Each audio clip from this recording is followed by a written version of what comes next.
ప్రార్థన.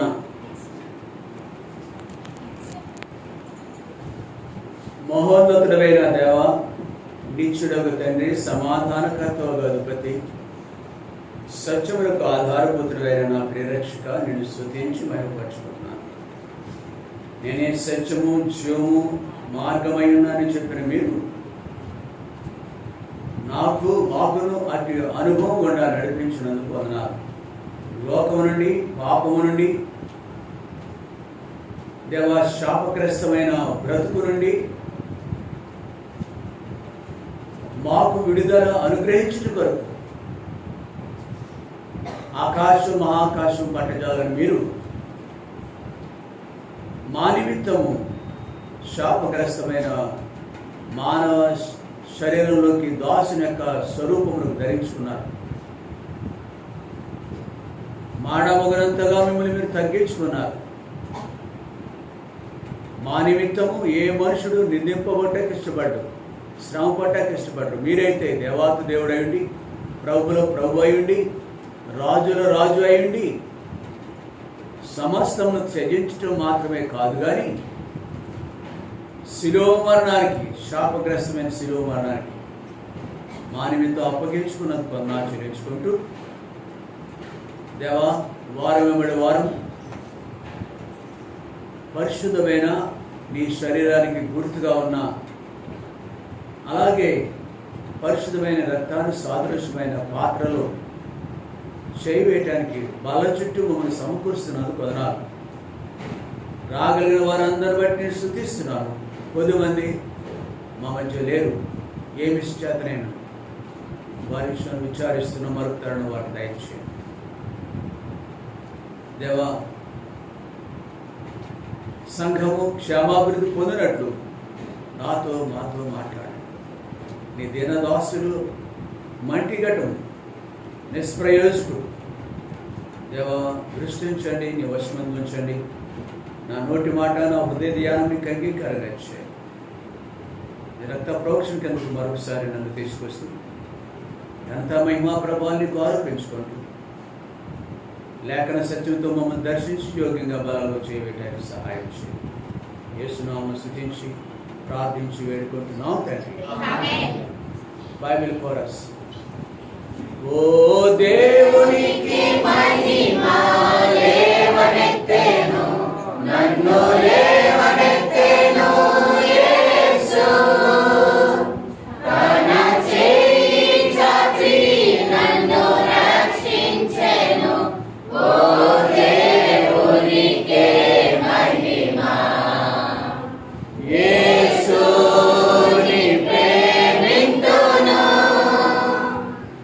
ఎక్కువగా ప్రేమింతును. నేన దారి ఒడ్డున చేరినప్పుడు ఎక్కువగా స్తుతింతును. నేన దారి ఒడ్డున చేరినప్పుడు ఎక్కువగా స్తుతింతును. గత వారాల్లో ఈ లేఖన భాగం దగ్గర మనం ఆగినాం. ఈ చదివిన లేఖన భాగంలో 4 లేక 5 సత్యాలు మనం గ్రహించవచ్చు. ప్రియులారా, మీరు విశ్వసించే అతి పరిశుద్ధమైన దాని మీద మిమ్మల్ని మీరు కట్టుకోవాలి. ఇది మొదటిది. రెండవది, పరిశుద్ధాత్మలో ప్రార్థన చేస్తూ ఉండాలి. ఇవన్నీ కంటిన్యూస్ టెన్స్లో ఉన్నాయి. కట్టుకుంటూ ఉండాలి, పరిశుద్ధాత్మలో ప్రార్థన చేస్తూ ఉండాలి. నిత్య జీవాత్మైన మన ప్రభువైన యేసుక్రీస్తు కనికరము కొరకు కనిపెట్టుచూ ఉండాలి. ఇట్స్ కంటిన్యూస్ అన్నమాట. ఇది మూడవది. 4, దేవుని ప్రేమలో నిలిచినట్లు కాచుకొని ఉండుడి. ఇది నిత్యం జరగాలి. అంతేకాదు. 5వది, సందేహపడు వారి మీద కనికరము చూపుడి. 6వది కూడా ఉంది, 23వ వచనం. అగ్నిలో నుండి లాగినట్లు కొందరిని రక్షించుడి. చాలు, అది మిగిలిన భాగము నీవు నేను చేయవలసింది. మొదటి మాట దగ్గర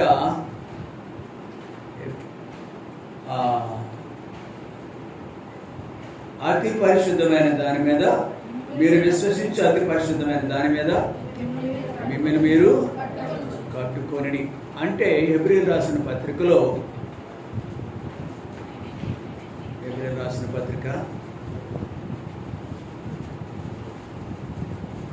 5వ అధ్యాయం 10 నుంచి ఒకసారి జ్ఞాపకం చేసుకుందాం సత్యాన్ని మరలా. చదువమ్మా. కాలమును బట్టి చూస్తే మీరు బోధకులుగా ఉండవలసిన వారై ఉండగా దేవోక్తులలో మొదటి మూల పాఠములను ఒకడు మీకు మరలా బోధింపవలసి వచ్చింది. మీరు పాలు తాగవలసిన వారే గాని బలమైన ఆహారం తినగలవారు కాదు. మరియు పాలు త్రాగు ప్రతివాడున్న శిష్యువే గనుక నీతివాక్య విషయంలో అనుభవం లేని వాడే ఉన్నాడు. వయసు వచ్చిన వారు అభ్యాసం చేత మేలు కీడులను వివేచించుటకు సాధకము చేయబడిన జ్ఞానేంద్రియములు కలిగి ఉన్నారు కనుక బలమైన ఆహారము వారికే తప్పు. కాబట్టి లేఖనం దగ్గర ఆగినప్పుడు మనకు గమనించవలసిన సత్యం ఏమిటంటే మనం పాలు తాగుతున్నామా లేక బలమైన ఆహారం తినగలుగుతున్నామా అనేది గ్రహించాలి. కట్టబడుచున్నామా అతి పరిశుద్ధమైన విశ్వసించి అతి పరిశుద్ధమైన దాని మీద మిమ్మల్ని మీరు కట్టుకునే మనం ఎదుగుదల ఉన్నదా అభివృద్ధి ఉన్నదా లేదు అనేది కనబడాలి. సాధారణంగా పిల్లలు చక్కగా వేపుగా అంటారు. వేపు అనే మాట పిల్లల దగ్గర వాడడం కానీ మిగిలిన స్థలాలు వాడతాం. మందు వేసిన మొక్కలు అవి వేపుగా పెరుగుతూ ఉంటాయి. మందు వేసిన పంట వేపుగా అంటే వేగంగా చక్కగా రెపరెపలాడుతూ పచ్చగా నవనవలాడుతూ ఉంటుంది అన్నమాట వేపుగా అంటే. అలాగే పిల్లలు కూడా ఎదుగుతూ ఉంటారు. వయస్సును బట్టి జ్ఞానం కూడా పెరుగుతూ ఉంటుంది, అది కూడా ఎదుగుదల ఉంటుంది. అలా కాకుండా విరుద్ధంగా ఉందనుకోండి మనం ఏమంటామో తెలుసా, మారగుజ్జువాడు అంటాం. మారగుజ్జువాడు కాళ్ళు చేతులు ఎదగట్లేదు, అక్కడక్కడ జరుగుతూ ఉంటాయి. మనం కూడా కొన్ని విషయాలు చూస్తాం, విచారిస్తాం. మన గృహాల్లో కూడా మనకు తెలిసిన వారి గృహాల్లో కూడా ఇట్లాంటి పరిస్థితులు ఉంటాయి. మనం ఏం చేయలేము. ఒకటి దేవుడు అనుమతిస్తారు, 2 తప్పిదాలు. మన తప్పిదాలు ఉంటాయి, మానవ తప్పిదాలు, డాక్టర్ల యొక్క తప్పిదాలు కూడా ఉంటాయి. డెఫినెట్గా చెప్పొచ్చు. They won't agree with us. వాళ్ళు చెప్పరు వాళ్ళ దోషాలు, మేమేం చేయలేమని అంటారు అంతే. Though they doing blunders not mistakes. చిన్న చిన్న పొరపాట్లు పెద్దవి చేస్తారు. ఎలాంటివి చేస్తారంటే ఆపరేషన్ చేస్తారు దోషం పోవటానికి, మన కడుపులో ఉన్న పొట్టలో ఉన్న దోషాలు పోవటానికి కొని ఆపరేషన్ చేస్తారు. కడుపులోనే కత్తిరి పెట్టేసి దూది పెట్టేసి ఉంచేసుకుంటేస్తారు. ఎంతటి అనుభవజ్ఞులో వాడు, ఎన్నో పేపర్లో చూస్తూ ఉంటాం. కీడుకు రకరకాలుగా, మరుగుజ్జుకు రకరకాలుగా కారణాలు. అయితే ఆత్మీయ విషయంలో మనము ఎదుగుతూ ఉన్నామా లేదా అనేది లేఖనాన్ని బట్టి మనం గమనించాలి. పాలు త్రాగే ప్రాయంలో ఉన్నామా లేదా, మేలు కీడును వివేచించుటకు సాధనం చేయబడిన జ్ఞానేంద్రములు కలిగి ఉండి బలమైన ఆహారము మనం తీసుకోగలుగుతున్నామా? పేతురు రాసిన మొదటి పత్రిక 2వ అధ్యాయంలో మొదటి నుంచి, ప్రభు దయాళుడని మీరు రుచి చూచిన ఎడల సమస్తమైన దుష్టత్వమును, సమస్తమైన కపటమును, వేషధారణను, అసూయను, సమస్త దోషణ మాటలను మాని కొత్తగా జన్మించిన శిశువును పోలిన వారి నిర్మలమైన వాక్యము పాల వలన రక్షణ విషయంలో ఎదుగు నిమిత్తము ఆ పాలను అపేక్షించి చాలు. మనము ప్రభు ఎవరో ఎరిగి ఉండుంటే రుచి చూచి వినేడలా ఇవి కనబడకూడదు. విశ్వసించే అతి పరిశుద్ధమైన దాని మీద మనము అభివృద్ధి చెందుతున్నాము, కట్టుకుంటున్నాము. ఒక్కొక్క కట్టడం చూసినప్పుడు నిశ్చేష్టులు అయిపోతాం మనం. అక్కడి నుంచి కదలబుద్దేదు, తదేక్షగా చూడాలనిపిస్తుంది. అందమైన కట్టడాలు ఉంటాయి. ఉదాహరణకి ఎలా అందాం, తాజ్మహల్. ఇట్స్ లాంగ్ ఎగో ఎప్పుడో కట్టబడింది, ఇప్పుడు కూడా ప్రకాశవంతంగా ఉంటుంది. దానికి వాడిన సల్వరాతి అనేది దానికి అందం అలా తెచ్చిపెడుతుంది. ఆ పరిసరాలు కూడా అలాంటివి. వందల వేలు సంవత్సరాల క్రితమే ఉన్నది. వేలు కాదేమో, వందలు అనుకుంటా. కాబట్టి ఆ కట్టడము అనేది మంచి ఆకర్షణీయంగా సౌందర్యంగా ఉంటుంది. ఇప్పుడు మనం కూడా పాటుపడాం, ఎంత సౌందర్య. మనము కూడా అలాగనే ఉండాలి. ఎప్పుడు ఉంటావో తెలుసా? దేవుని దృష్టికి విశ్వసించి అతి పరిశుద్ధమైన దాని మీద మనం కట్టుకుంటూ ఉన్నామనే దానికి రుజువు ఏంటంటే ఇవి ఉండకూడదు. దుష్టత్వము సమస్తమైన కపటము, వేషధారణ, అసూయ, సమస్త దూషణ మాటలు మాని లేని వారిగా ఉండాలి. నేను కానీ నువ్వు కానీ.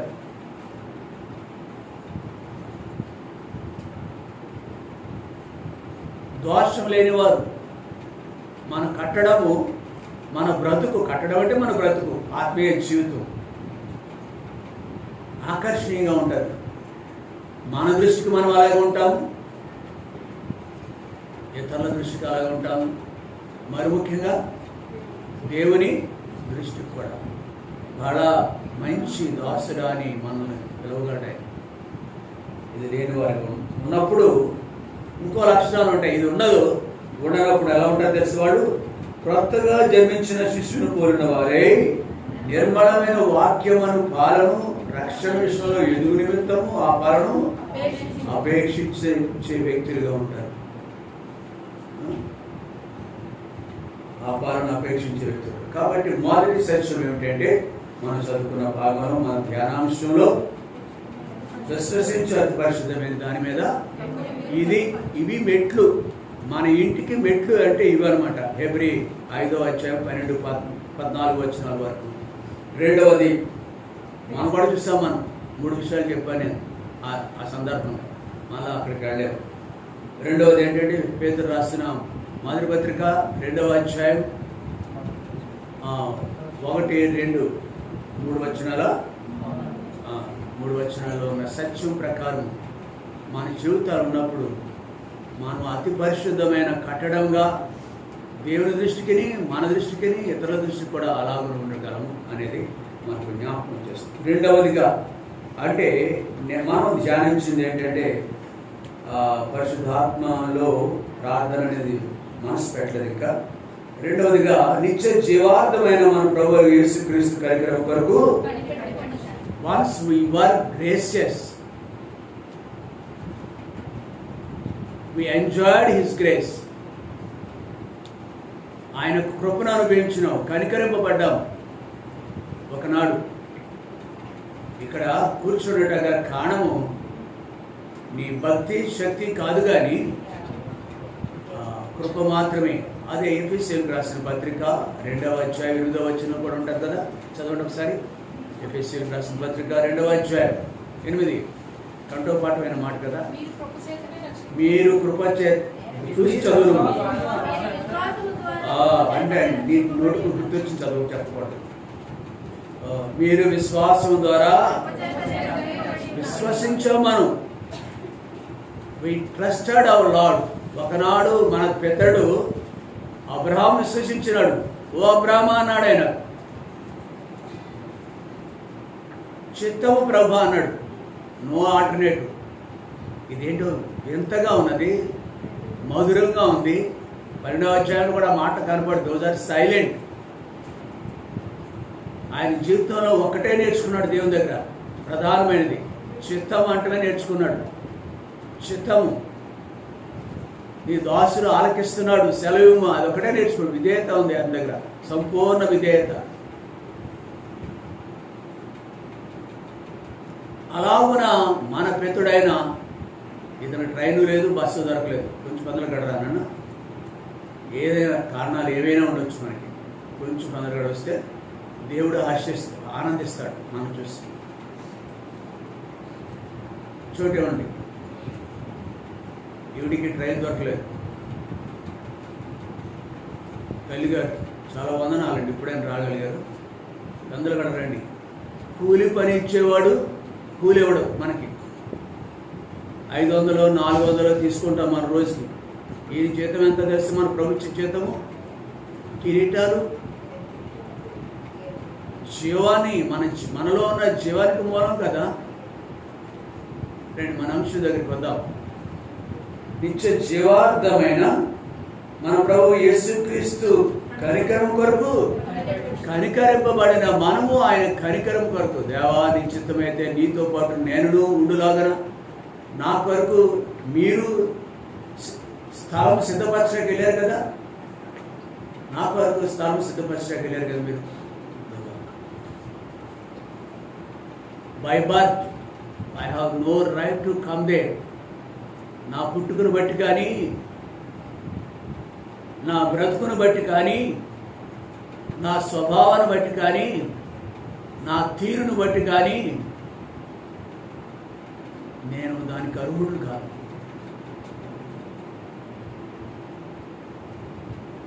కానీ మీరు కృపచేత 2 ఎఫెసీయులు 2:8 చెప్పండి, కృపచేత విశ్వాసంగా రక్షింపబడ్డాం కదా మేము, కనుక నీ పిల్లలు అయ్యాం. యోహాను 1:12 ప్రకారం ఎందరైతే ఆయన విశ్వసించినారో, అనగా విశ్వసించిన వారందరికీ దేవుని పిల్లలకు అధికారం అనుగ్రహించాడు. కాబట్టి అటు కృపలో మేము కొనసాగుతున్నాం ప్రభు.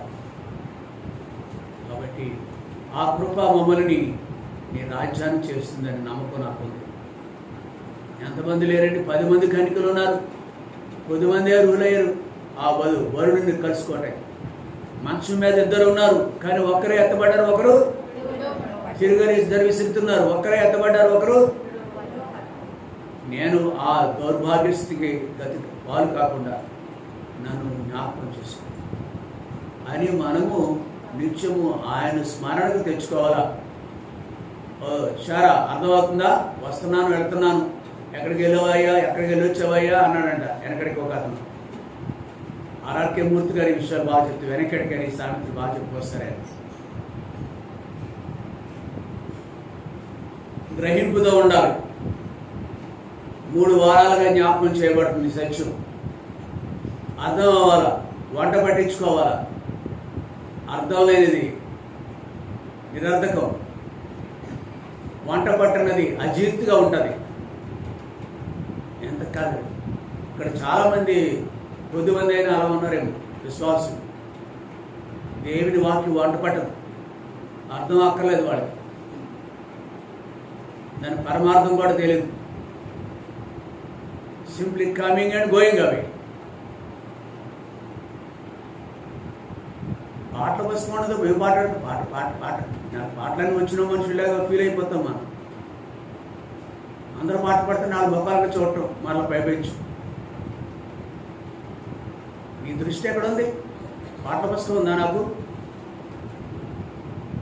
నీ విలువ ఎంత? నీ జీతం ఎంత?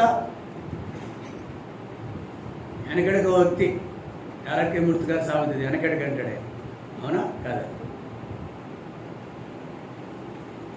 పాటల పుస్తకం బరువు అయిపోయింది, ఇక్కడ పడేస్తూ ఉంటారు.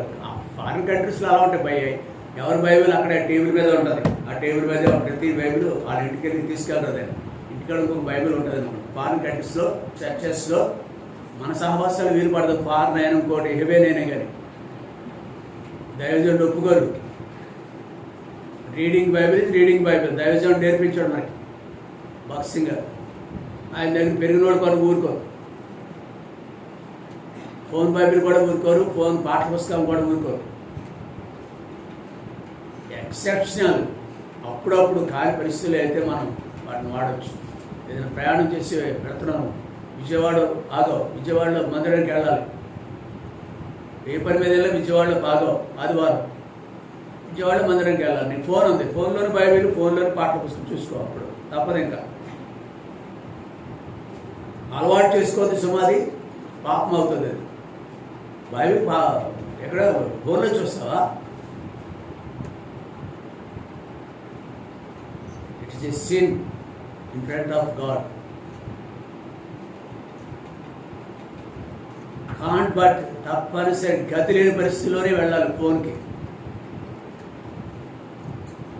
కాబట్టి నిత్య జీవార్థాన్ని నిత్యము జీవించే గొప్ప ఆధిక్యత మీరు నాకు ఇస్తున్నారు. మనం ఎలా ఉండాలో తెలుసా, ఎలా ఎదురు చూడాలో తెలుసా?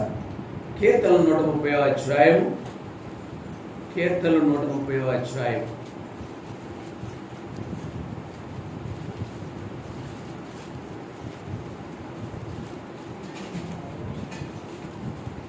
వెయిట్ కంగారు పడు.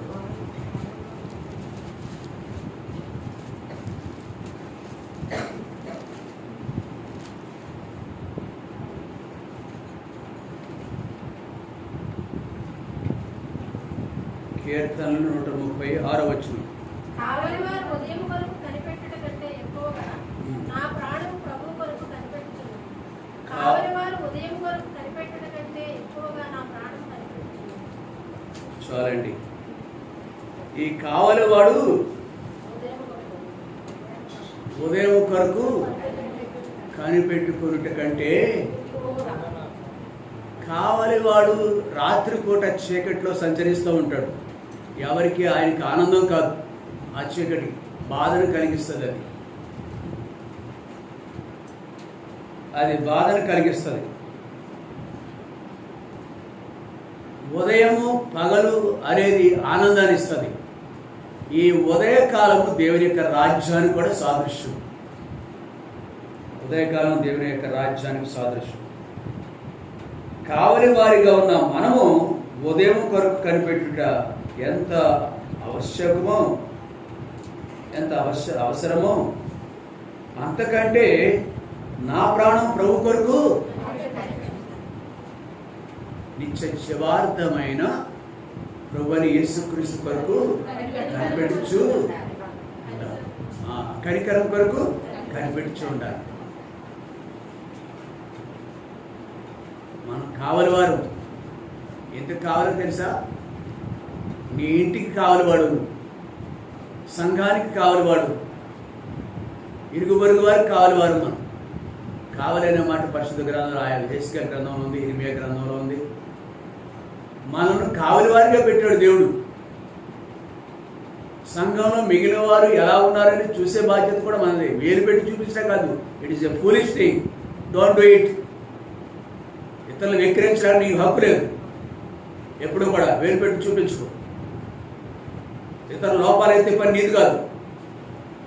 ఇతరులకు బుజ్జగించే పని, బ్రతులాడే పని, వాళ్ళ కొరకు ఏడ్చే పని కావలివాడిగా, కాపలా కాసే పని, మేలు కొరకు మేలు చేసి కావలివాడు మేలు చేయడానికి ఉద్దేశించబడ్డాడు. తను కష్టపడుతూ ఇతరుల కొరకు, అనేకుల కొరకు మేలు చేస్తాడు. ఆ ఇంటి వారందరి కొరకు, ఒక ఫ్యాక్టరీ కొరకు. నీవు నేనున్నా అలా ఉన్నామా? కావలివాడు ఉదయం కొరకు, అలాగే అంతకంటే కూడా నా ప్రాణము కొరకు. ఎందుకు అమ్మా? చాలా సంతోషం. ఎందుకు కనిపెట్టాలి మనం? ఈ లోకము మంచిది కాదు. పాపిష్టి లోకము. చెరుపు చేయి వాడంతా ఇక్కడ ఉన్నారు. పాపిష్టి లోకం ఇది.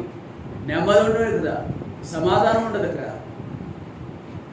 మనం బ్రతుకుతున్నా కానీ అనేకమైన పోరాటాలు, వారు ఇంకోటో దుష్టుడి ద్వారానో ఏదో విధంగా అనేక రకాలుగా మన జీవితాల్లో నెమ్మది లేని పరిస్థితులు అనేక ఉంటాయి. కాబట్టి భక్తులు అన్నారు, మన ముందున్న భక్తులు అన్నారు, నా మట్టుకైతే చావైతే చాలు.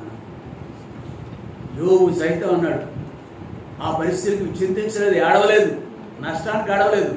యెహోవా ఇచ్చెను, ప్రభు సన్నిధిలో ఆనందించడమే తెలుసు వాడికి ఈ లోకము ఎన్నదగినది కాదు. ప్రభువు నమ్ముకున్న మనకు కూడా నిత్య జీవార్థమైన ఆరాధ్యం వైపే మన దృష్టి ఉండాలనేది లేఖనం జ్ఞాపకం చేస్తున్నా. 5 లేక 10 సంవత్సరాల బిడ్డ దగ్గర నుంచి ఆ వృద్ధాప్యంలో చివరి గడియ జీవితం ముగించడంత వరకు ఎన్ని సమయాల్లో మన పరిస్థితులు మనకి దుఃఖాన్ని కలిగిస్తాయి తెలుసా? వీళ్ళకి కూడా తెలుసు కొడతాడేమో అటు స్కూల్లోని ఇంటి దగ్గర కూడా భయాలు ఎన్నో ఉంటాయి వాడికి, బాధలు ఉంటాయి వాడికి. బాధ అనేది గ్రహింపులోకి వచ్చిన తర్వాత సుమా చింత ఉంటుంది వాడికి. ధైర్యంగా స్కూల్కి వెళ్ళలేడు. పెన్ను, పెన్సిల్, ఎరేజర్ అంటే ఏంటి, రబ్బర్ అందామా సురేష్ ఏమన్నా ఏదో అందా మన భాషలో, మన వాడుక భాషలో సింగిచ్చు ఎక్కడ ఉంది? శృంగారక్షానికి మరొక పేరే సింగిచ్చు. కాబట్టి ఇట్లా వాడుక భాషలో కొన్ని వేరుగా ఉంటాయి. బిడ్డకు ఎంత బాధ ఉంటుందో తెలిసే మనసులోను. అవును, ఇట్లాంటి భయము, బాధల నుంచి తప్పించబడాలంటే ఒకే ఒకటి శరణ్యం మనకి, దేవుని రాజ్యం. కనికరం పొందితే రాజ్యాన్ని కడతాం కదా. కనికరింపబడాలి. తిరిగి విడువబడతామా లేక చక్కని పాట. రెండవ సెక్షన్ మనం చూస్తున్నాం. కాబట్టి ఇక్కడ ఇదే సందర్భంలో మరొక దృష్టాంతాన్ని చూద్దామా? మేకా గ్రంథము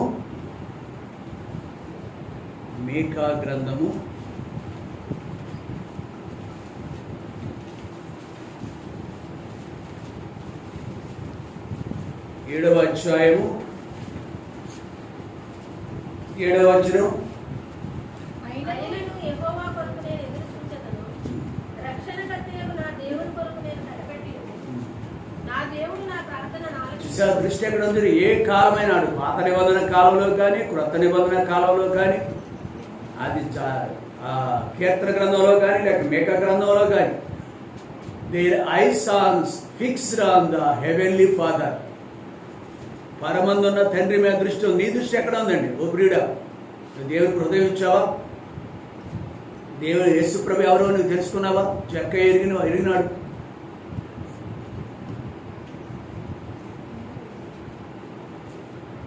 సమరయ స్త్రీ ఎరిగింది యేసుప్రభు ఎవరు. ఆ సుంకపు గుంతదారుడు ఎరిగినాడు, లేవి ఆ మెట్టు దగ్గర. మరి నీవు నేను ఎరిగినామా ప్రభుని?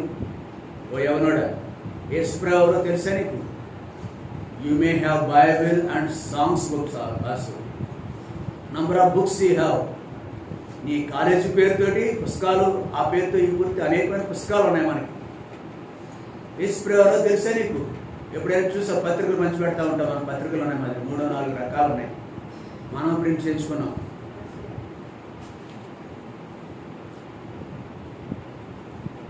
నువ్వు చాలా ఉపద్రవంలో ఉన్నావు సుమా. చాలా గొప్ప కీడు ఉండబెడితే సిద్ధంగా ఉన్నారు మీరు.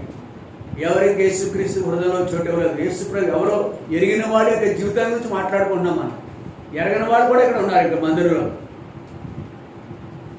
నీకు డబ్బు ఉందేమో, ధనం ఉందేమో, వయస్సు ఉందేమో, నీకు ఇంకా ఆస్తి ఉందేమో, అంతస్తు ఉందేమో, కానీ ఒకటి లేదు నీకు. ఒకటి కొదువుగా ఉన్నది. ఒక ధనవంతుడు ఒకసారి పరుగున వచ్చాడంట, యవనస్తుడు అతను.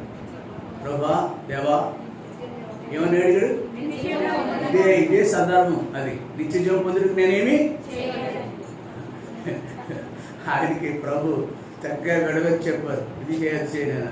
ఆయన బుద్ధి బాగా తెలుసు. యేసు ప్రభు చెప్పకముందో మాట్లాడకపోవడం ఆయన బుద్ధి బాగా తెలుసు.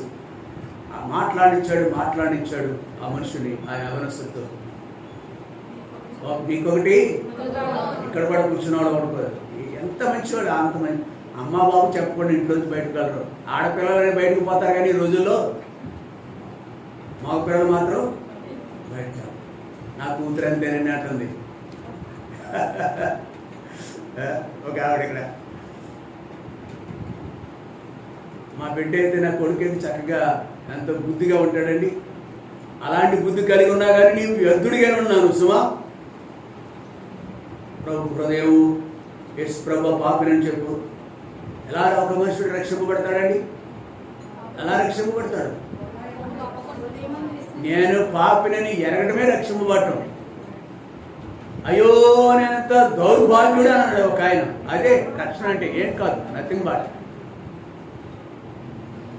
సరసాలాధిపతి ఒక అర్ధరాత్రి వేళ పౌలు శీలను బయట తీసుకొచ్చాడు.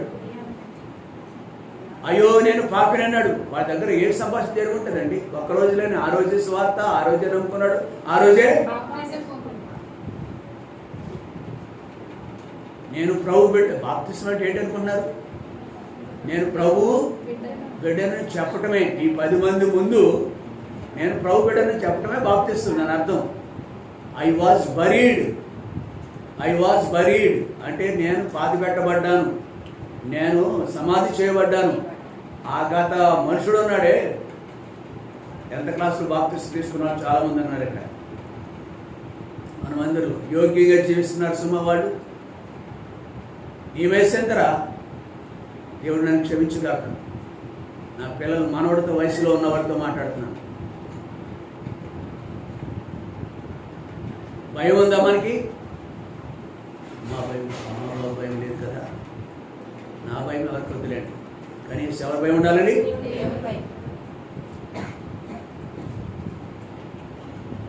జాగ్రత్త సుమా. ఓ మనుషుడా, ఓ నరపుత్రుడా, నువ్వు చక్కగానే వాడు వంకరగా ఉన్నాను.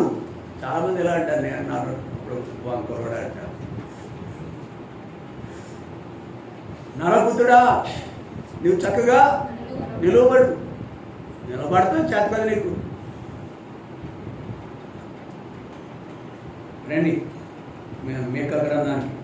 రక్షణ లేని వారి గురించి ఒకసారి అలా బయటకు వచ్చారు సందర్భాన్ని కొంచెం వెలుపల గురించి మాట్లాడారు. 7వ వచనం, అయినను యెహోవా కొరకు నేను ఎదురు చూచెదను, రక్షణకర్త నా దేవుని కొరకు. ఆయన కళ్ళు దేవుని రాజ్యం మీద ఉన్నాయి, వెండి బంగారాలు ఉన్నాయి, అంతస్తు ఉంది, ఆయనకి భార్య ఉంది, భర్త ఉన్నాడు, పిల్లలు ఉన్నారు. అవి ఏవి దేవుని రాజ్యానికి అడ్డు కావు. ఉద్యోగం ఉన్నా దేవుని రాజ్యానికి అడ్డు కాదు. నీలో నిర్లక్ష్యం ఉంది. లోకంలో నేనే కష్టపడుతున్నట్టుగా లేటుకు వస్తామా? నేనే కష్టపడే జీవిని. నీ పూట కొరకు, నీ పొట్ట కొరకు టైంకి వెళ్తాను. అలాపోతే యూ గెట్ అవుట్ అంటాడు నీ అధికారి, నీ మీద ఉన్నవాడు. ఇక్కడ ఎవడున్నాడు అధికారి? ఆయన. గెట్ అవుట్ అంటాడు. తెల్లవారుజామున వెళ్తాం, మూట కట్టుకుంటాం, సర్ది మూట. భయం ఏది మనకి? దేవుని మందిరానికి వచ్చే విషయం భయం ఉందా? ప్రియ సహోదరుడు ఈస్ట్ గోదావరి వచ్చారు. ఆయన ప్రస్తుతం నెల్లూరులో ఉన్నారు. ఈస్ట్ గోదావరి ఆయన ఆరాధన కోసం వెతుక్కుంటూ వచ్చేసారు. రెస్టారెంట్ మంచి 5 స్టార్ హోటల్లో ఉన్నారు. ఆయన ఏదో పని మీద వచ్చారు, అది వేరే సంగతి. ఆయన ప్రభు నమ్ముకున్నాడు. ఇక్కడ రావాల్సిన కారణమే పట్టింది. వెతుక్కుంటూ గత రాత్రి సహోదరి ఆయనకు భార్య ఫోన్ చేస్తుంది. ఎవరమ్మా నువ్వు? అన్నోన్ నెంబరు, పేరు రాలేదు. ఎవరమ్మంటే నేను చూడండి అని చెప్పి భర్త విషయంలో బాధ్యత తీసుకున్నాడు. ఏం లేదండి, మనది హెబ్రోన్ అండి అన్నారు. నిజమైన హెబ్రోనా? హెబ్రోన్ అంటే ఎలాంటి హెబ్రోన్ అని కనుక్కుంది ఆవిడ. నిజమైన హెబ్రోన్ సంఘం అయితే మేము వస్తానండి, మా భర్త గారు వస్తారండి. ఆయన 9 గంటలకి ఖచ్చితంగా 5 నిమిషాలు ముందే వచ్చేసారు అనమాట. I was not ready at that time. నేను ఇంకా రెడీ అవ్వలేదు. ఇంకొక 1-2 పనులు మిగిలిపోయినారు ఈరోజు.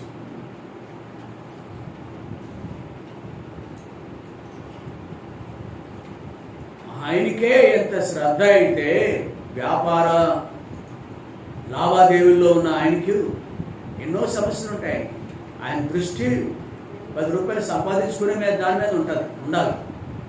కానీ ఈరోజు దేవునిది అనుకున్నారు. ఆయన 8:45, 9 గంటల ముందే వెతుకులాడుతూ ఇల్లు తెలియదు, మందిరం తెలియదు, ఆ రోడ్లు తెలియదు. ఫోన్లో ఇక్కడ చూసుకుంటారు. ఫోన్ నడిపిస్తుంది. నాకు తెలియదు ఆ విషయం. నాకైతే I was a blind man, still I am blind. చక్కగా చూసుకుంటా, ఊరు తెలియకపోయినా, ఇల్లు మందిరం తెలియకపోయినా మనకి ఎలా ఉండాలి? స్థానికుడికి ఎలా ఉండాలండి? పీడా ప్రేస్ అవ్వదు. ఇది మంచిది కాదు. దేవుని గ్రంథంలో ఆది కాండంలో 1వ అధ్యాయంలో ఇది మంచిది, ఇది మంచిది, ఇది మంచిది. 5 లేక 6 సార్లు రాయబడింది. మనం తిరిగి జ్ఞాపకం చేసుకోవడం మంచిది. నీకేమొచ్చు బైబిల్? నీ జ్ఞానం ఎంత ఏర్పడింది? తిరిగి జ్ఞాపకం చేసుకోవాలి. తిరిగి జ్ఞాపకం చేసుకోవాలి. ఇది మంచిది ఈ క్రమం. నిన్నటి మాటలు ఇప్పుడు ఉండవు, మొన్నటి అంతకంటే ఉండవు. ఈరోజు నూతనమైన తలంపులు ఉంటాయి. ఈ నిన్న మొన్న మనం టచ్ చేయలేదు.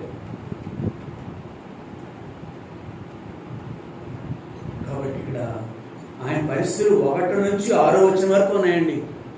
ఈ 7వ అధ్యాయంలో మీకా గ్రంథంలో 1 నుండి 7వ వచనం వరకు అంతా చదవలేదు, మనకు సమయం లేదు. 2వ వచనం చూద్దాం. భక్తుడు దేశంలో లేకపోయేను, జనులలో యథార్థపరుడు ఒక్కడూ లేడు, అందరూ ప్రాణహాని చేయుటకై పొంచినందు వారే. ప్రతి మనుషుడు కిరాతుడై తన సహోదరుని కొరకు వలలు కొట్టును. చాలని ఏంటి చాలదా? ఇది ఎట్లాంటి పరిస్థితుల్లో నెమ్మది ఉంటుందా అమ్మా? ఓ అయ్యా, ఎలాంటి పరిస్థితుల్లో నెమ్మది ఉంటుందా? చూడండి 5వ వచనం కూడా చదువుకుందాం. స్నేహితుని యందు నమ్మిక ఉంచవద్దు, ముఖ్య స్నేహితులు నమ్ముకోవద్దు. ఎవరివిడా? భార్య. ఎంత కఠినమైన మాటలండి. నీ కౌగిట్లో పండుకున్న దాని దగ్గర ఏమన్నారు? నీ పెదవుల ద్వారమును నమ్మవద్దు అని ఒక పాట పాడతారులేండి మన పితరులు. ఈ మాయాలోకము నమ్మవద్దు, భార్యని కూడా అలాంటి పరిస్థితుల మధ్య మనం ఉన్నాము. కానీ మనం ఎలా ఉండాలి? 7వ వచనం ప్రకారం 7వ వచనం, యెహోవా కొరకు నేను ఎదురు చూసేదను, నా రక్షణకర్తకు నా దేవుని కొరకు నేను నిత్య జీవార్థమైన ప్రభువైన యేసుక్రీస్తు కనికరము కొరకు కనిపెట్టుచూ ఉండాలి. మరో మాట చూసుకుంది ఈ సందర్భంలో, మరో మాట చూసుకుందాం. తర్వాత దాని నుంచి ముందుకు వెళదాం. యాకోబు పత్రిక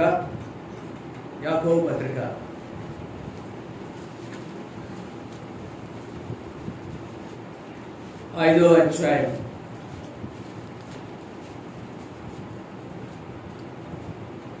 7వ వచనం. సహోదరులారా, ప్రభు రాకడ వరకు ఓపిక కలిగి ఉండండి. చూడుడి, వ్యవసాయకుడు తొలకరి వర్షమును కడవరి వర్షమును సమకూడు వరకు విలువైన భూఫలము నిమిత్తము ఓపికతో కాచుకొనుచు దాని కొరకు కనిపెట్టును కదా. ప్రభు రాక సమీపిస్తున్నది కనుక మీరును ఓపిక కలిగి ఉంటుంది. చాలండి. ప్రియ సహోదరి, ప్రభు వచ్చి ఎంతకాలం, ఎన్ని వేల సంవత్సరాలండి. నేడైనను రేపైనను ఆయన రానై ఉన్నాడు అని లేఖనాల్లో ఉంది. నేడైనను రేపైనను ఎప్పుడు వస్తారు ప్రభు అని ఎదురు చూసే మొదటి శతాబ్దం నుంచి కూడా ఈ మాటలు మొదటి శతాబ్దంలో అప్పుడే చెప్పి హెచ్చరించారు.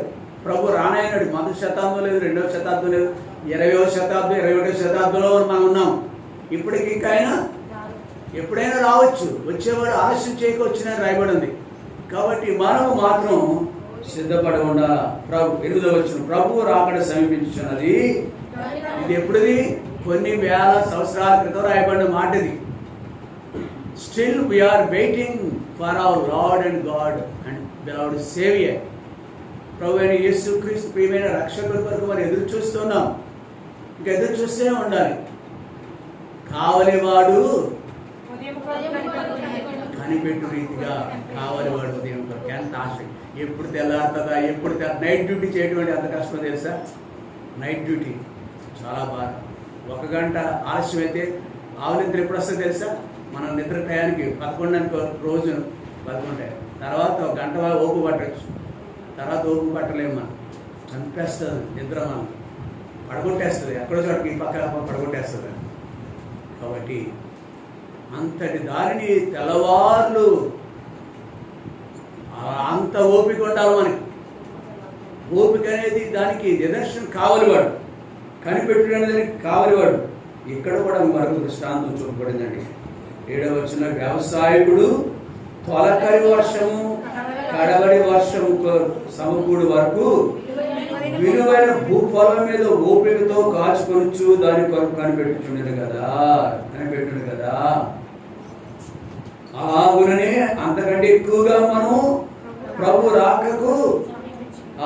రాక సమీపించున్నది కాబట్టి మనం ఓపికతో ఆయన కొరకు జీవింపబద్దులుగా ఉన్నాయి. ఎన్ని వ్యాపకాలు ఉన్నా కానీ, ఎన్ని కార్యక్రమాలు ఉన్నా కానీ, లేదు నీకు వృద్ధాప్యం వచ్చి నడవలేవు, కూర్చోలేవు, మాట్లాడలేవు, చివరికి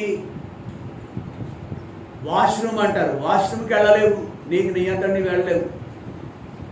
నా తల్లి కొన్ని సంవత్సరాలుగా అదే పరిస్థితిలో ఉంది, మంచం మీద అంత బాధ. అయినను ఆ వృద్ధాప్యంలో నా నోట నన్ను నేను శపించుకోవడం కాదు, నా నోట 90 వారు వీడికి నేను ఎంతో డబ్బు ఇచ్చాను, వీడికి ఎంతో కోట్లు ఖర్చు పెట్టాను, నేను లక్షలు ఇచ్చాను, వీరిలో ఎవడో ఒకడో నాకు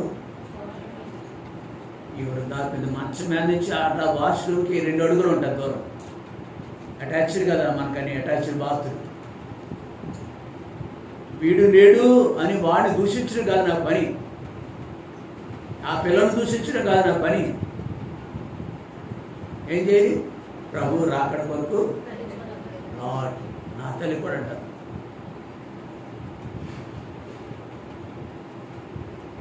నాకు విషయం అంటారు, గోల్డెన్ సార్లు అడిగింది మమ్మల్ని, పలుమార్లు అడిగింది, నాకు విషయం అంటారా? దేవుడు మరణం ఇవ్వట్లేదు, నాకు విశ్వాన్ని ఏమన్నా అంటారు. అది కూడా మన పని కాదు, విషయం తిని చచ్చిపోవడం అనేది మన పని కాదు, విశ్వాసం యొక్క పని కాదు. మనం ప్రభు కొరకు అంతకంటే ఎక్కువ మరణం కొరకు కనిపెట్టుడు కంటే ప్రభు కొరకు కనిపెడదు. ఆ స్థలంలో సైతం ప్రభువా దేవా అంటూ ప్రభుని స్మరణకు తెచ్చుకోవాలి తప్ప అది తేలికైన విషయం కాదు, మనం బాధిస్తాయి. పుతిన్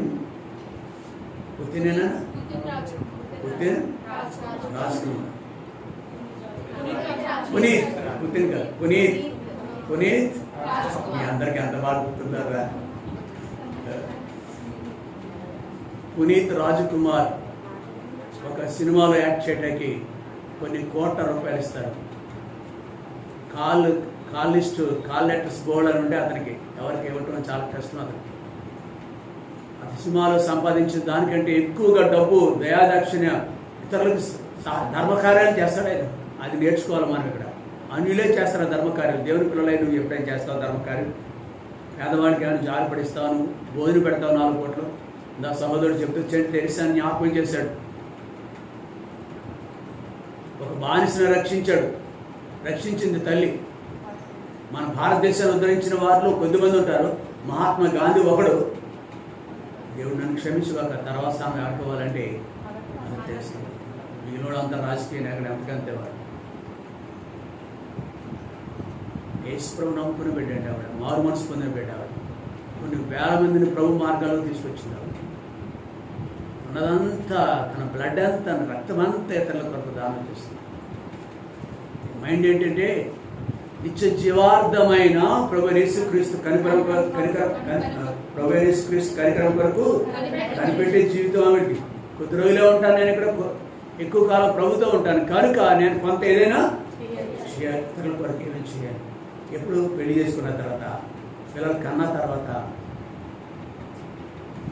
ఏ స్థాయిలో ఉంటే, ఏ వయస్సులో ఉంటే ఆ వయసులో నీ గుణం ఉండాలి. ప్రభు బిడ్డవి ఎప్పుడయ్యావో నువ్వు ఆ వయసు నుంచి కూడా నీవు దేవుని యొక్క కార్యక్రమాల్లో భాగస్వాములు. కాబట్టి ఇక్కడ కూడా మనకి యాకోబు పత్రికలో రాయబడిన రీతిగా ప్రభు రాకడ కొరకు ఓపిక కలిగి ఉండి, మొదటి 7వ వచనంలో చెప్పు, మొదట్లోనే సహోదరులరా ప్రభు రాకడ వరకు ఓపిక కలిగి ఉన్నాము. వృద్ధాప్యంలో మా తల్లి గురించి జ్ఞాపకం చేశాను. వృద్ధాప్యంలో అది చాలా నరకం అనేది ఎక్కడ ఉంటే వృద్ధాప్యమేనండి. మనుషులు నరకం చూపిస్తుంది. ఎక్కడ నరకం అనేది ఎక్కడ ఉంది? నరకం ఎక్కడ చూపిస్తుంది? ఇక్కడే నీ గదిలోనే, నీ బెడ్రూమ్లోనే నరకం చూపిస్తుంది. ఆ దుర్దినములు రాకపోవడమే వీటి ఎందు నాకు సంతోషం లేదని అనకపోవడమే నీ సృష్టికర్త నీవు స్మరణ తెచ్చుకో యవనస్తుడా, రక్షపలేని వాడా.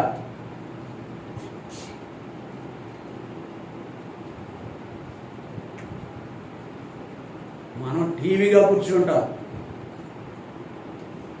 రాజదర్బార్లో కూర్చుంటాం. అది నీకు దానివల్ల ఫలితం ఉండదు. నిజమైన టీవీ ఎప్పుడు వస్తుంది తెలుసు? ప్రభువులో యేసుక్రీస్తులో ఉన్నప్పుడు టీవీగా ఉంటాం మనం. కాబట్టి ఇక్కడ మనం రెండవదిగా ప్రభు కొరకు కనిపెట్టి వారిగా ఉండాలని లేఖనాలు జ్ఞాపకం చేస్తున్నాయి. అది అనుభవం కలిగి ముందుకు వెళ్తాం. మూడవదిగా మనం పోయిన వారం చూసాం. మనం ఏం చూసాం? దేవుని ప్రేమలో నిలిచినట్లు కాల్చుకొని ప్రేమను అనుభవించినాము. ప్రేమ ఎట్టిదో చూసినాము. ఆయన ప్రేమ మరణం అంతా బలమైనది. మరణం ఎంత బలమైంది? మరణానికి జడిని వాడు ఎవడున్నాడు? మరణానికి జడవని వ్యక్తి ఎవడో లేడు. మరణం అంటే పారిపోతారు, అందరూ కాకుంటారు. అంతకంటే బలమైనది ఏదైనా ఉందంటే ప్రేమ బలమైనది. కాబట్టి ఆ ప్రేమ గురించి లేఖనాలు ఏం సాక్షిస్తే చూడండి. కొరింథీయులకు రాసిన మొదటి పత్రిక 13వ అధ్యాయం, కొరింథీ మొదటి పత్రిక 13వ అధ్యాయం 4 నుండి. ప్రేమ దీర్ఘకాలం సహించును, దయ చూపించును, ప్రేమ మత్సరపడదు, డంబముగా ప్రవర్తించదు, ఉప్పొంగదు, అమర్యాదగా నడవదు, స్వప్రయోజనం విచారించదు, త్వరగా కోపపడదు. అంటే కోపపడతారు కానీ త్వరగా కోపపడాలి. కోపపడు కానీ పాపము కోపపడచ్చు. విశ్వాసులు, సేవకులు భార్య మీద లేకపోతే భర్త మీద అది లిమిట్ ఉంది దానికి. మళ్ళా తిరిగి ఎప్పటి వరకు ఉండాలి కోపం? పొద్దు కుక్క పూర్వమే నువ్వు సమాధానం కలిగి ఉండాలి. లేకపోతే నువ్వు పాపం చేసిన వాడు అవుతుంది, పాపం చేసిన దాని అవుతుంది. సందర్భం ఉంది, సహేతుగా ఉండాలి. కాబట్టి ఇక్కడ ఏమన్నది? ఇక్కడ త్వరగా కోపపడదు, అపకారం మనసులో ఉంచుకొనదు, దుర్నీతి విషయమై సంతోషపడక అన్నిటినీ తాలుకొనును, అన్నిటినీ నమ్మును, అన్నిటినీ నిరీక్షించును, అన్నిటినీ ఓర్చును. ప్రేమ శాశ్వత కాలం ఉండును. చాలు. ఎన్ని ఉన్నాయండి? లెక్క పెట్టారా? 15 ఉన్నాయి. నంబర్ ఆఫ్ మల్టీఫోల్డ్ అన్నమాట. అనేక రకాలైన మేలుని చేస్తుంది ప్రేమ. ఆ ప్రేమను అనిపించాం మనం. అమ్మ ప్రేమ కాదు, నాన్న ప్రేమ కాదు, అది అందుబాటులో స్వార్థపూరితమైనది. తోటి సహోదరుల ప్రేమ కూడా. కానీ దేవుని ప్రేమ ఈ గుణ లక్షణాలు అన్నీ ఉంటాయి. ఇవి మనం కలిగి ఉండాలి. ఏంటి ఇక్కడ లేఖనం ఏం జ్ఞాపకం చేస్తుంది? దేవుని ప్రేమలో నిలుచుటకు కాల్చుకొని. మన ఏ ప్రేమ అనుకున్నా నీ ప్రేమ కాదు, దేవుని ప్రేమను అనిపించవు కదా. రుచి చూచి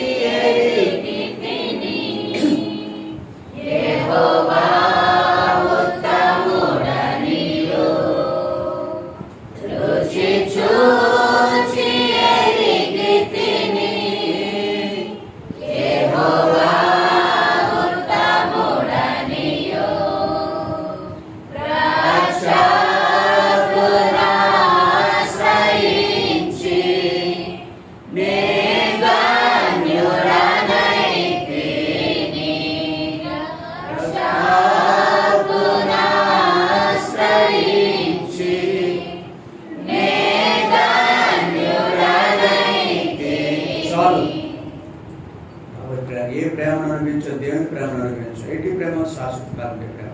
ఈ గుణలక్షణాలన్నీ కొరింథీ 13వ అధ్యాయంలో 4 నుంచి 8వ వచనం వరకు ఉన్న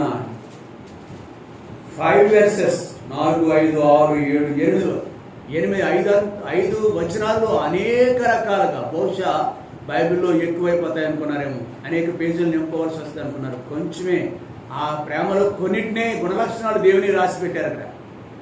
నీ ఒక్కడైనా, రెండైనా, మూడైనా, నాలుగైనా కలిగి ఉన్నాం మనం. భార్యకి ఏమైనా సహకరిస్తామో మనం మందిరానికి వెళ్ళే విషయంలో? నీ భార్య మందిరానికి వెళ్తాంటే వెళ్ళమంటావా? ఆగా నా కూడు పెట్టి ముందు అంటామా? ప్రార్థన చేసుకున్నవారు ప్రార్థన చేసుకుంటారు, నువ్వు ఇక్కడ రావు. భార్యకే సహకరించే గుణము లేదు మనకి. దేవుని యొక్క గుణలక్షణాలు ఎలా కనిపిస్తాయి మనకి? దేవుని ప్రేమను, దేవుడిని ఎరిగినవాడు, దేవుడు ఎవరో తెలుసా మనకి? దేవుడు ప్రేమై ఉన్నాడు కదా. సహకరించలేము మనం వ్యక్తికి. ఇంటివారే కాదు, ఇంటివారికే సహకరించలేము మనం. వెలుపల వారికి ఎలా సహకరిస్తామండి? ఏదో మా మతం తెలిసా పేరు ఎత్తగా సరిపోతాం మనం. ఓ ప్రియ సహోదరి, మన జీవితాలు ఎలా ఉన్నాయి? ప్రేమలో నిలిచినట్లు కాచుకోవాలి, మనం కాపాడుకోవాలి. ఆ ప్రేమలో కాపాడు. ఇది మూడవది. నాలుగవది వెళదాం. ఒక మాట చూసుకొని సమయం యాక్చువల్ అయిపోయింది. 50 నిమిషాలు, గంట అవుతుంది. ఎన్ని నిమిషాలు అయింది? 50 minutes, 1 hour, నియర్లీ. మరొక మాట చూద్దాం. నాలుగవదిగా ఇక్కడ పోతాం. 21వ వచనంలో ఉన్నది, పరిశుద్ధాత్మలో ప్రార్థన చేద్దాం. పరిశుద్ధాత్మలో ప్రార్థన చేయుట అనే సత్యం దగ్గర మనం ఆగవలసిన వారిగా ఉన్నాం. పరిశుద్ధాత్మ అంటే మందిరంలో ఉన్న వారిని 2 భాగాలుగా విభజించవచ్చు మనం. పరిశుద్ధాత్మ కలిగిన వారు, పరిశుద్ధాత్మ లేనివారు. కొన్ని సహవాసాలు ఎలా అంటారు సంఘాల్లో, ఆత్మ కొరకు కనిపెట్టాలి మనం. 10 రోజులు ఆత్మను పొందుకోవాలంటే వేరుగా కాదు, అది సిద్ధాంతం తప్పది. ఎప్పుడైతే ఒక మనుషుడు పశ్చాత్తాపడతాడో తన యొక్క నిజ జీవితాన్ని బట్టి, ఉదాహరణకు దమస్కు మార్గంలో ప్రయాణం చేస్తున్న ఒక మనుషుడు, అపోస్తల కార్యములు 9వ అధ్యాయంలో వెళ్ళక్కర్లేదు, చదవక్కర్లేదు. కాబట్టి దమస్కు మార్గంలో ప్రయాణం చేసే ఒక మనుషుడు సంఘాన్ని హింసించేవాడు, దేవునికి బద్ధ శత్రువు.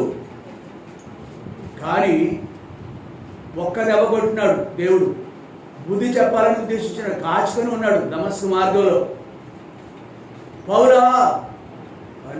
సౌలా నువ్వు నన్ను ఎందుకు హింసించుచున్నావు? ఎవడు ప్రభు నువ్వు? ఎవరు నువ్వు అవునా అన్నాడా? ఎవరు ప్రభు? నీవెవడవు? వెంటనే ఏం చేసేది? అది పశ్చాత్తాపడు. అక్కడ వివరం రాయలేదు. పాపాలు ఒప్పుకున్నాడు. వయసుతో పని లేదు, చిన్న వయసు అయినా పెద్ద వయసు అయినా. పాపిని అని ఒక మనుషుడు గ్రహింపులోకి వచ్చినప్పుడు, one word is enough. Conviction అంటాం దాన్ని. కన్విక్ట్ అవ్వాలి. ఎస్, ఐఎమ్ ఎ సిన్నర్, నేను పాపిని.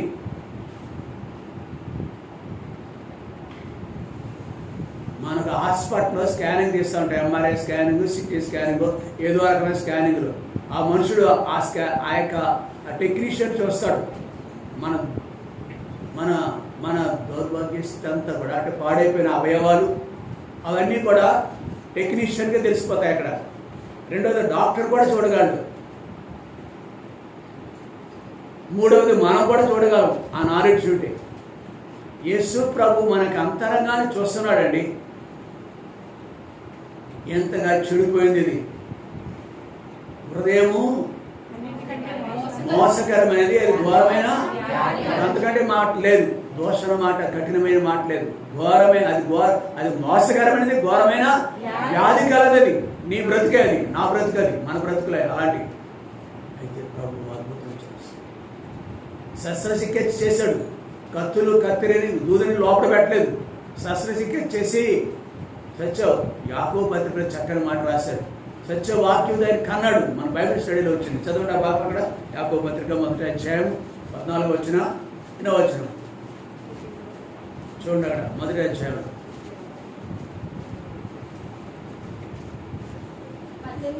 18వ వచనం.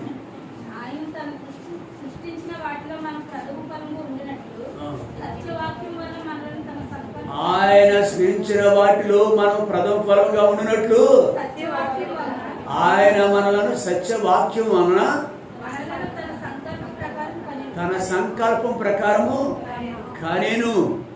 ఒక ఆవిడ అంటుంది ఇంకొక ఆయనతో మన దినాన్ని ఇక్కడ మందిరంలో కూర్చున్నప్పుడు, ఏమండి ఆమె ఇప్పుడు ఎంతగా బలపడిపోయిందో తెలుసు ఆత్మీయంగా అంటుంది.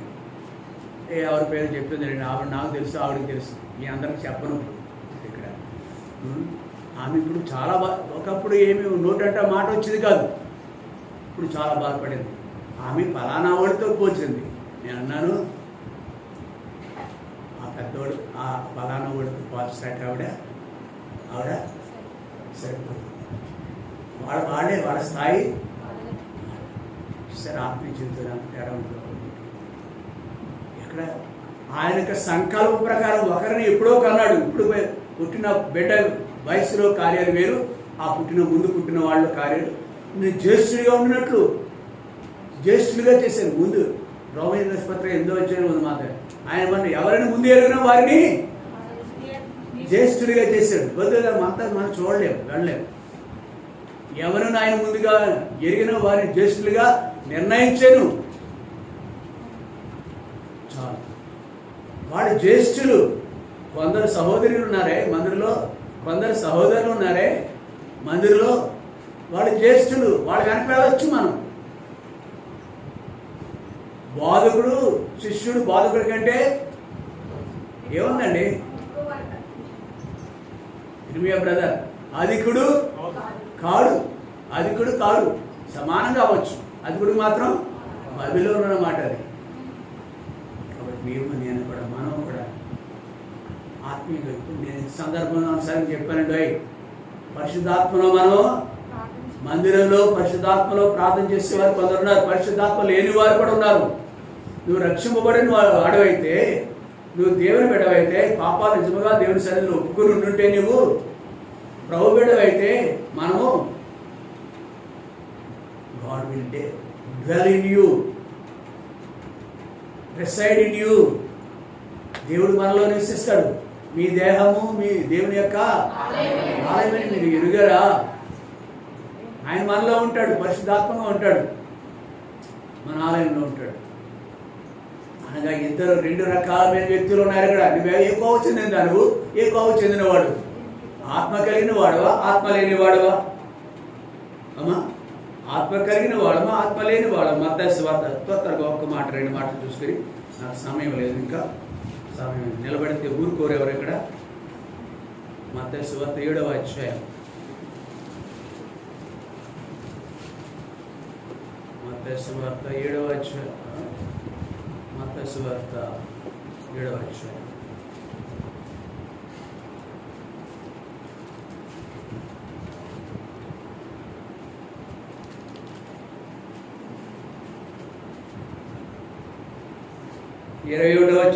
ప్రభువా ప్రభువా అని నన్ను పిలిచి ప్రతివాడును పరలోక రాజ్యంలో ప్రవేశింపడు గాని పరలోకమందున్న నా తండ్రి చిత్త ప్రకారం చేయవాడే ప్రవేశించును. ఈ కోపకు చెందిన వారంటే వీళ్ళు ఆత్మ లేని వాళ్ళు అండి, పరిశుద్ధాత్మ లేని వాళ్ళు.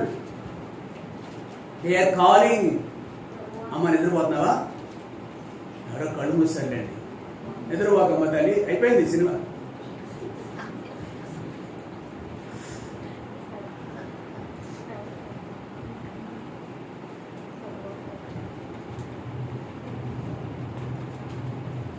పాటపడాలా? అయిపోయి అసలు లేదు కదా, మాట్లాడబెట్టమ్మా. కాబట్టి ప్రభు అని పిలుస్తారు, కానీ నీవెవరివో నాకు. ఇక్కడ మీరు రాసిన పత్రికలు అంత చక్కని మాట ఉన్నాయి తెలుసా? రండి ఎలా రోమా 8వ అధ్యాయం 36, 8వ అధ్యాయం 8వ వచనం అనుకుంటా, 9వ వచనం. దేవుని ఆత్మ మీలో నివసించి ఉన్న యెడల మీరు ఆత్మ స్వభావము కలవారే గాని శరీర స్వభావము కలవారు కాదు. చాలండి. దేవుని ఆత్మ మీలో నివసించిన యెడల మీరు ఆత్మ స్వభావం గలవారే కానీ శరీర స్వభావం గలవారు. కాబట్టి మనకు దేవుని ఆత్మ ఉందా? ఎవరు బ్రతుకులు దేవునికి ఆహ్వానించినారు? ముళ్ళ తుప్ప, మన హృదయం ముళ్ళ తుప్ప ఇది అని ఎక్కడ బైబిల్లో రాయబడలేదు, కానీ ఇలా రాయబడింది, తెరచిన సమాధి. అది సమాధిని పాలరాయితో అతుకుతున్నారు మధ్యకాలంలో, పోటాపోటీగా అతుకుతున్నారు. వాళ్ళ అమ్మ నాన్న సమాధుల్ని పాలరాయితో ఇంటికంటే బాగా అలంకరించుకున్నారు. కానీ అది కనుక తెరవబడింది అనుకో సమాధి, కొద్ది రోజులకి దాని నిండా ఏముంటాయి, కంపు కొట్టించున్న కుళ్ళుతో కూడిన ఎముకలతో కూడిన చెత్త చెదారం ఉంటుంది. అలాగే మన హృదయం అలాంటిదే. కానీ ప్రభు అయిన యేసుక్రీస్తు వారు ఆహ్వానించడం ద్వారా, నమ్ముకొనుట ద్వారా కానివన్నీ అవేంటంటే, గలాతీయులకు రాసిన పత్రిక వెళ్ళక్కర్లేదు కానీ 6వ అధ్యాయంలో 18వ వచ్చి శరీర కార్యాలు ఏమనగా అమోద్ర ఏంటి చదువు, శరీర కార్యాలు ఏమనగా ఉన్నాయి కదా, అవి కంపు కొట్టేవి, దుర్గంధం ఇచ్చేవి అవే. కాబట్టి వీటి నుంచి వెలుపలికి మనుషుడు ఎప్పుడు వస్తాడంటే, దేవునికి హృదయంలో పాపిని నేను తాపితి భూమిలో రక్షించెడి వారెవరు, ఓ ప్రభు యేసు నిరీక్షణ. చాలు. కాబట్టి ఎవరు ఈ మాటలు చెప్పగలరో ఎలాగునా ఎలుగెత్తి ఏడుస్తారు. వెళ్ళొద్దు, 7వ అధ్యాయంలో 24వ వచనం 25వ వచనం ఉంది. అయ్యో నేనంతా ఆ పౌలు వలె, ఆయా వ్యక్తుల వలె, ఆయా సమయాల్లో దేవుడి సన్నిధిలో చేతులెత్తిన వ్యక్తుల వలె మనం కూడా ఆయన వైపు చూస్తే మనలో పరిశుద్ధాత్మ దేవుడు వస్తాడు. ఆయన ఆలయంగా చేసుకుంటాడు నిన్ను కూడా ఆత్మ కలిగి. ఈ నికృష్టమైన జీవితం రాదు మనకి. ఎలాగునా మత్తయి సువార్త 7:21 చదవడం చూసారా?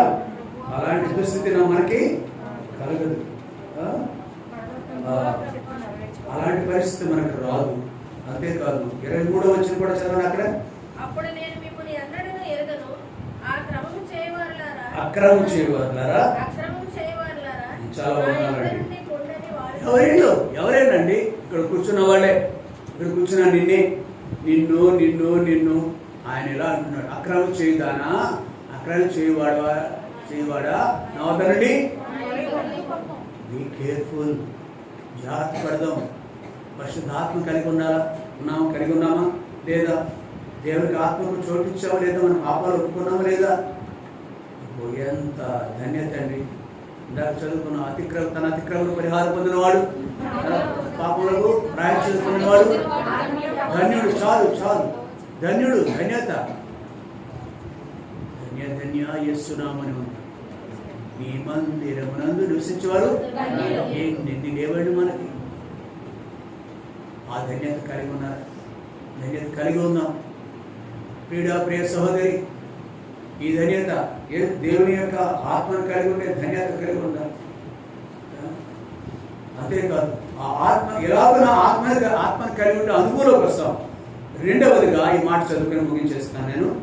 రెండవదిగా ఆత్మను కలిగి లేమనేది మనం పరీక్షించుకోవాలి. రెండవదిగా ఎఫెసీయులకు రాసిన పత్రిక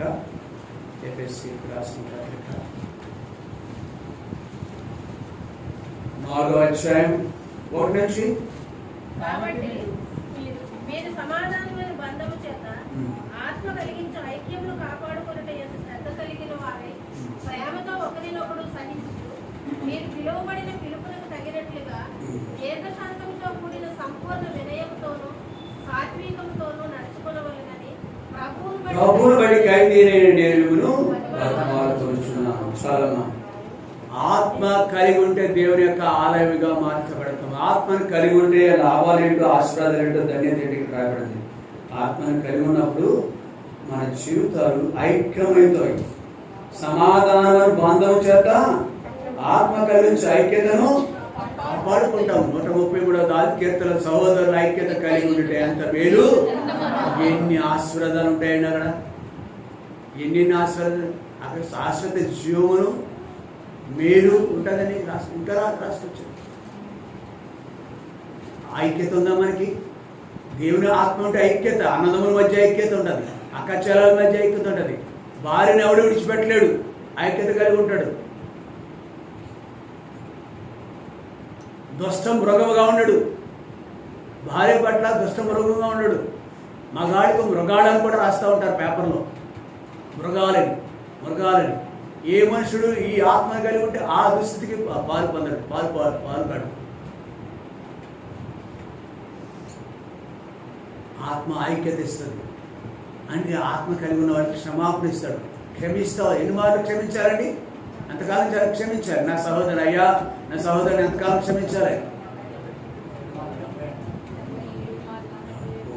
అబ్బో, చాలా బ్రతికినంత కాలం మనం క్షమిస్తూనే ఉండాలి. ఒక్క మాట చెప్ప, బ్రతికినంత కాలం క్షమిస్తూ, ఈ ప్రేమ గుణం, ఈ ఆత్మ కలిగించే ఐక్యత క్షమిస్తూ ఉంటుందండి. ఆత్మ అనే ఐక్యతను కాపాడుకోవడానికి ప్రయత్నం చేస్తుంది ఆత్మ ఎప్పుడు కూడా. మొదటిది ఏంటో తెలుసా? సమాధానం ఇస్తుందండి. ఇంట్లో సమాధానం, ఇద్దరి మధ్య సమాధానం ఉంటుంది. ఒకరు కాలు దిగుతారు, భార్య కాలు దిగేవాడు చాలా మంది ఉన్నారు. మందిలో ఉన్నారు లేదు కానీ ఇక్కడ కాలు దిగే భార్యలు చాలా మంది ఉన్నారు. కానీ ఎవరైనా సరే దేవుడి హృదయంలో చోటు ఇస్తే వాడు సమాధానం ఉంటుంది.